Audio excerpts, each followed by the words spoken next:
بسم اللہ الرحمن الرحیم. ناظرین السلام علیکم. میں ہوں آپ کا میزبان صابر شاکر. کچھ تازہ ترین اطلاعات ہیں. میں نے آپ کو بتایا تھا جی کہ army chief general Qamar Javed Bajwa کا دورہ سعودی عرب کافی اہم ہوگا، اور اس میں صرف حج نہیں ہے بلکہ حج کے ساتھ جو ملاقاتیں ہیں وہ کہیں زیادہ اہم تھیں، اور اب اس کے کچھ ہمیں تانے بانے مل رہے ہیں اور اس کی تصدیق ہو رہی ہے کہ واقعتاً معاملہ کافی سیریس ہے. اور پھر اسلام آباد سے بھی کچھ ایسی خبریں آ رہی ہیں، راولپنڈی سے بھی آ رہی ہیں، اور کچھ خبریں لاہور سے ہمیں موصول ہوئی ہیں جس میں یہ بتایا جا رہا ہے کہ نومبر میں جو تبدیلی آنی ہے اور نئے آرمی چیف کا معاملہ جو ہے وہ اب جو اتحادی جماعتیں ہیں آپس میں، دو ہی مین جماعتیں اتحادی، وہ ہے پاکستان پیپلز پارٹی اور مسلم لیگ نواز. دونوں اب یہ طے پایا جا رہا ہے کہ جی دونوں مل کے آرمی چیف کو اپائنٹ کریں گے اور کسی متفق کا نام کو لانے کی کوشش کی جائے گی. یہ بھی آپ خود سوچ لیں کہ یہ کتنی بڑی ستم ظریفی ہے کہ پاکستان میں آرمی چیف کا تقرر جو ہے وہ کتنا بڑا مسئلہ بن گیا ہے. حالانکہ دنیا بھر میں آرمی چیف تبدیل ہوتے ہیں تو کسی کو کانوں کان خبر نہیں ہوتی، ایک نوٹیفیکیشن ہوتا ہے اور بات ختم ہو جاتی ہے اور پتہ چل جاتا ہے کہ جی فلاں کو ہٹا دیا گیا یا فلاں اپنی مدت پوری کر گیا اور فلاں جو ہے آرمی چیف لگا دیے گئے. یہ ہمارے پڑوسی ملکوں میں بھی اسی طریقے سے ہو رہا ہے، لیکن پاکستان میں یہ پہلا موقع ہے، میں بتا رہا ہوں کہ نئے آرمی چیف کی تقرری کے لیے اتحادی جماعتیں اب آپس میں بھی معاملات طے کر رہی ہیں. زرداری صاحب اور نواز شریف صاحب، شہباز شریف صاحب، مولانا صاحب، یہ سارے آپس میں بیٹھ کے فائنل کر رہے ہیں. اور حالانکہ ہونا تو یہی چاہیے، میرٹ پہ ہو، سب کچھ ہو، لیکن چونکہ پاکستان میں پچھلے کچھ عرصے سے خاص طور پہ پرویز مشرف صاحب کے بعد کیانی صاحب آئے تو کیانی صاحب بھی اسی طریقے سے پرویز مشرف صاحب سے زیادہ پولیٹیکل نکلے، اور جنرل پرویز مشرف صاحب نے تو باقاعدہ طور پہ اقتدار پہ قبضہ کیا اور اس کے بعد صدر مملکت بنے اور پھر چلتے رہے، ایکسٹینشن بھی لیتے رہے از خود. اور 99 سے لے کے 99 سے لے کے آنورڈ وہ 2008 تک، جب تک کہ ان کا مواخذہ نہیں ہو گیا، اس سے پہلے وہ آرمی چیف کیانی صاحب کو بنایا انہوں نے، وہ ساری چیزیں، تو ان کو پھر استعفیٰ دے کے جانا پڑا. لیکن اس کے بعد جنرل کیانی صاحب آئے تو جنرل اشفاق پرویز کیانی صاحب ان سے بھی زیادہ پولیٹیکل نکلے، اور انہوں نے ایک نئی ریت ڈال دی، کیونکہ کافی عرصے سے کسی بھی آرمی چیف نے یہ ریت نہیں ڈالی تھی. جنرل کیانی صاحب نے یہ کیا کہ انہوں نے ایکسٹینشن والا معاملہ کیا اور ایکسٹینشن حاصل کی آصف علی زرداری صاحب سے، پاکستان پیپلز پارٹی سے، اور اس میں بھی باقاعدہ طور پہ طے پایا، کچھ معاملات طے ہوئے، اور اس طے ہونے کے نتیجے میں جنرل اشفاق پرویز کیانی صاحب کو 3 سال کی ایکسٹینشن دی گئی، اور اس طریقے سے دی گئی جیسے کوئی وہ کریڈٹ بھی لینے کی، کیونکہ کریڈٹ لینا تھا وہ زرداری صاحب نے لینا تھا یا گیلانی صاحب نے لینا تھا، یہ بھی ایک مسئلہ تھا. تو اس کے باوجود کہ گیلانی صاحب انتہائی تابعدار قسم کے اور پارٹی ڈسپلن کے پابند تھے، لیکن پھر بھی قوم سے خطاب کرنا پڑا ان کو، باقاعدہ طور پہ قوم سے خطاب کیا قومی نشریاتی رابطے پہ،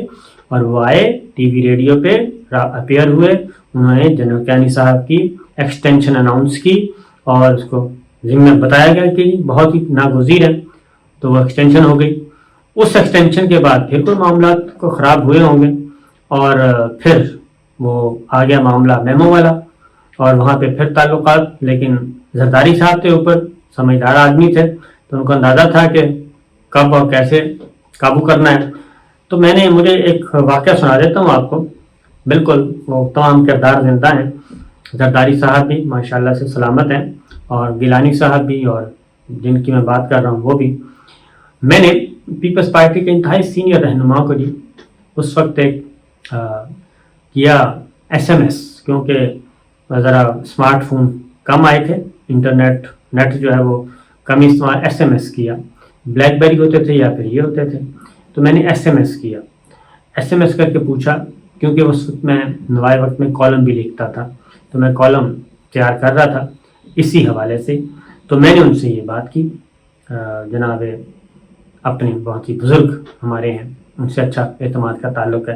ان سے پوچھا کہ یہ جنرل اشفاق پرویز کیانی صاحب جب یہ میمو ہوا اور اس کے بعد کافی ہل جل ہوئی، تو انہوں نے واضح طور پہ جی مجھے کہا کہ جناب اس کی آپ فکر نہ کریں اور یہ صورتحال قابو میں رہے گی.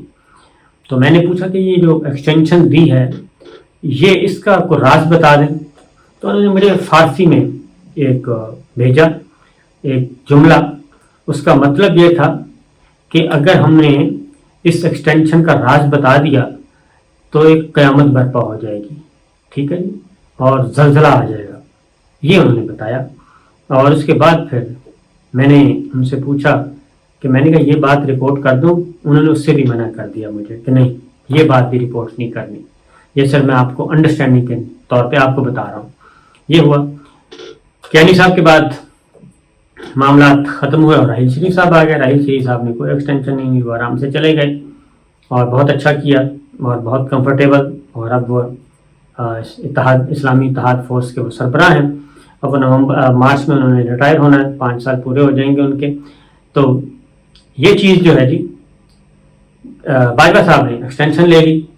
اب وہ کیوں لی, کیسے لی, یہ اب عمران خان صاحب بتائیں یا جناب باجوہ صاحب بتائیں.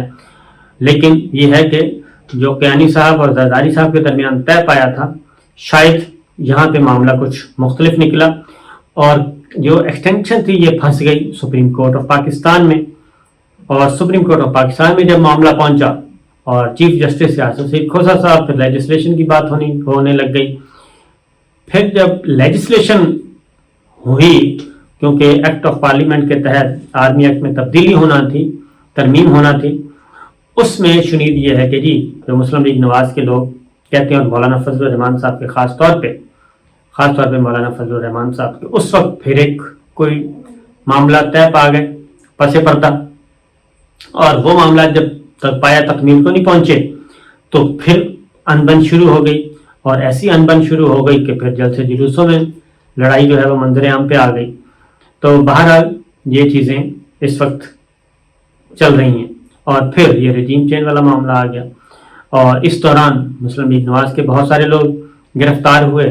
کوئی نیب کے چکر میں, کوئی منی لانڈرنگ کے چکر میں, کوئی کسی چکر میں. تو یہ ساری چیزیں چلتی رہی ہیں. اب جی وہ کہتے ہیں دودھ کا جلا چھاچھ بھی پھونک پھونک کر پیتا ہے, تو چھاچھ جو ہے وہ پھونک پھونک کر پینی ہے نواز شریف صاحب نے اور زرداری صاحب نے. یہ دو میٹر کرتے ہیں. شہباز شریف صاحب کو جو حکم ملے گا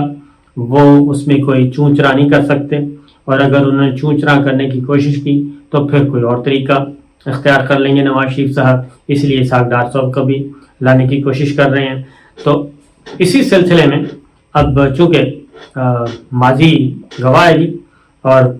جو ہمارے دوست ممالک ہیں ان کا بھی بڑا عمل دخل ہوتا ہے پاکستان کی داخلی سیاست میں, اور خاص طور پہ ہمارے اسٹیبلشمنٹ کے تعلقات دوست ممالک کے ساتھ بہت اچھے ہیں, براہ راست بھی ہیں اور بہت اچھے بھی ہیں. تو چیزیں ہو رہی ہیں. اور پھر خاص طور پہ جب یہ ساری سچویشن چل رہی ہو,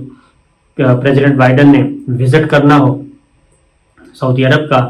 اور اسرائیل کو تسلیم کرنے کا معاملہ ذہن میں رکھیے گا کہ پینڈنگ پڑا ہے. صرف 2 ملک تگڑے رہتے ہیں, سعودی عرب اور پاکستان, اور فارمولا یہی ہے کہ دونوں مل کے فیصلہ کریں گے جو بھی کریں گے اس معاملے میں, اور جب بھی تسلیم کرنا ہوگا تو دونوں مل کے کریں گے. تو یہ چیز بھی چل رہی ہے. تو ڈونلڈ کا کردار بھی ہمارے سامنے ہے, اور اس دوران کچھ اور خبریں بھی آتی رہتی ہیں. پھر ہمارا جو وزٹ ہے اسرائیل کا وزٹ جو ہمارے ڈیلیگیشن نے کیا, پھر میں نے آپ کو اسرائیل کے اخبار کا باقاعدہ طور پہ پورا آرٹیکل آپ کو میں نے سامنے رکھا تھا, جس میں وہاں پہ تو اسرائیل کے اخبارات میں تو برسر عام یہ خبریں گردش کر رہی ہیں کہ کیا ہو رہا ہے, اور پاکستان وہ کہتے ہیں کہ اب افورڈ نہیں کر سکتا. تو اس سلسلے میں جو معاملہ ہے اب ہے نئے آرمی چیف کا معاملہ. اس کے لیے پاکستان پیپلز پارٹی اور مسلم لیگ نواز یعنی کہ زرداری صاحب اور نواز شریف صاحب دونوں سر جوڑ کے بیٹھ گئے ہیں. اور جو اطلاعات ہیں اس میں یہ ہے کہ جی ایکسٹینشن تو شاید نہ ہو, نئے آرمی چیف آئیں گے, اور نئے آرمی چیف کے معاملے میں دونوں مل کے فیصلہ کر چکے ہیں, اور یا ہو جائے گا کہ کوئی ایسا نام ہوگا. یہ ہے جی. اس کے بعد میں نے آپ کو بتایا تھا کہ جو جناب باجوہ صاحب ہو کے آئے ہیں حج کے علاوہ بھی وہاں پہ ظاہر ملاقاتیں تو ہوتی ہیں, اور وہاں پہ ایک باقاعدہ طور پہ کھانا دیا جاتا ہے کنگ سلمان کی طرف سے، اور اگر کنگ نہ ہو تو پھر اس میں جو ولی عہد ہیں وہ ہوتے ہیں، اگر وہ خرابی صحت کی وجہ سے یا ادروائز نہ آ سکیں کیونکہ کافی کمزور ہیں تو ایم بی ایس ہوتے ہیں، اور پھر وہاں پہ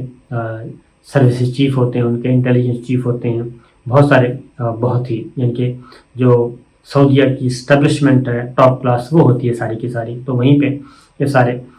اب جیسے ہی جنرل صاحب آئے ہیں واپس کراچی لینڈ کیا انہوں نے، اور سیلاب شلاب کا علاقہ دیکھا ہے، اور اگلے ہی 24 گھنٹے کے اندر اندر ہمارے وزیر اعظم شہباز شریف صاحب کا سعودی ولی عہد کراؤن پرنس سے رابطہ ہوتا ہے ٹیلی فون پہ،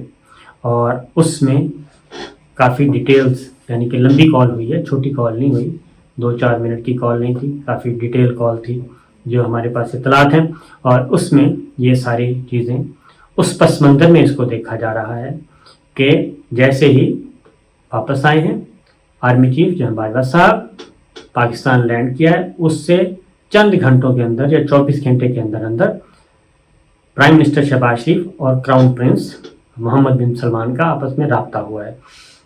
اور اس کو لنک کیا جا رہا ہے کہ وہ جہاں جو کچھ وہاں پہ ڈسکشن ہوئی جنرل باجوہ صاحب کی اور سعودی لیڈرشپ کی، اس کا اس فون سے تعلق ہے، کچھ چیزیں کنوے کی گئی ہیں یا انڈرسٹینڈنگ کے لیے جو بھی ہے وہ سارا کچھ ہوا ہے. تو اس لیے چیزیں کافی مزے کی ہیں. اگلے مزید 2 ہفتے اور گزر گئے ہیں، اور چیزیں 17 جولائی سے بھی منسلک ہیں، 17 جولائی کا بھی انتظار کیا جا رہا ہے کیونکہ 17 جولائی گزرے گا، 22 جولائی پنجاب کی گورنمنٹ کس کروٹ جاتی ہے، اس کے بعد پھر یہ ساری چیزیں سیٹل ڈاؤن ہونی ہے، اور یہ کمپنی کو کس طریقے سے لے کے آگے چلنا ہے، یہ بھی ساری چیزیں. اور اگر بہت زیادہ پبلک پریشر آ گیا تو پھر اس کمپنی کو پھر جنرل الیکشن ہوں گے، اور اس جنرل الیکشن کے نتیجے میں دوبارہ اسی کمپنی کو لے کے آنا ہے، یا پھر جو بھی جوڑ توڑ کرنا ہے پولیٹیکل انجینئرنگ جس کو کہتے ہیں وہ ہوگی. بہرحال یہ ہے اس وقت معاملہ. نومبر کے فیصلے کے بارے میں، نئے آرمی چیف کی تقرری کے بارے میں، اور پھر جنرل راحیل شریف صاحب کو ریپلیس کس نے کرنا ہے، جنرل باجوہ صاحب کریں گے مارچ میں، کیا کیا جائے گا. وہ ایک 5 سال کی بڑی پرکشش اور مراعات سے بھرپور ایک پوسٹ ہے، اور ڈگنیٹی تو ہے ہی ہے، اور اعزاز بھی ہے پاکستان کا کہ پہلے بھی اسلامی اتحادی فورس کے جو سربراہ ہیں وہ جنرل راحیل شریف پاکستان کے سپہ سالار تھے، اور دوسرے بھی پاکستان سے ہی جائیں گے. تو یہ ہیں مختلف نوعیت کی خبریں، متفرق قسم کی، میں نے کہا آپ سے شیئر کر لوں. اجازت دیجیے، اللہ حافظ.